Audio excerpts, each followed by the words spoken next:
கப்பலோட்டிய தமிழன், செக்கிழுத்த செம்மல், இந்திய சுதந்திர போராட்ட வீரர், தியாகி வ.உ.சி. சிதம்பரம் பிள்ளை ஐயா அவர்களின் 89வது நினைவு நாளை முன்னிட்டு நவம்பர் 18, 2025 அன்று காலை 10 மணி அளவில் அனைத்து வேளாளர் பிள்ளைமார் நலசங்கத்தின் மாநில தலைமையிடமான உடுமலை நகராட்சி அலுவலகத்தின் வெளிப்புறம் ஐயா அவர்களின் திருவுருவப் படத்திற்கு மாலை அணிவித்து அஞ்சலி செலுத்தப்பட்டு பின்பு கோவை வ.உ.சி. மைதானத்தில் உள்ள ஐயாவின் முழு உருவச் சிலைக்கு மாலை அணிவித்து ஐயா அவர்களின் தியாகத்தை அனைவரும் உணரும்படி வீரம் முழக்கமிடப்பட்டுள்ளது.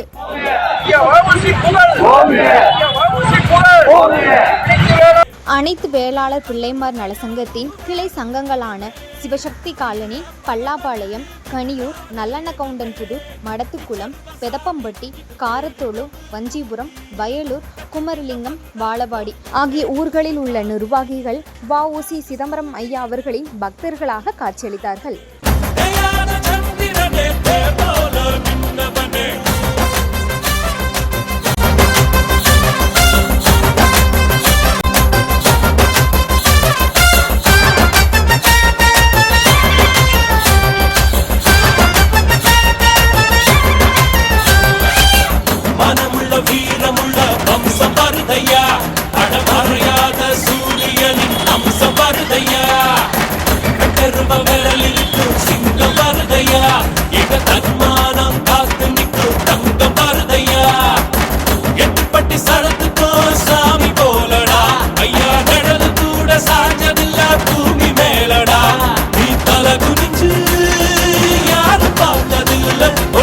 நிமிர்ந்து நாங்க பார்த்ததில்லை.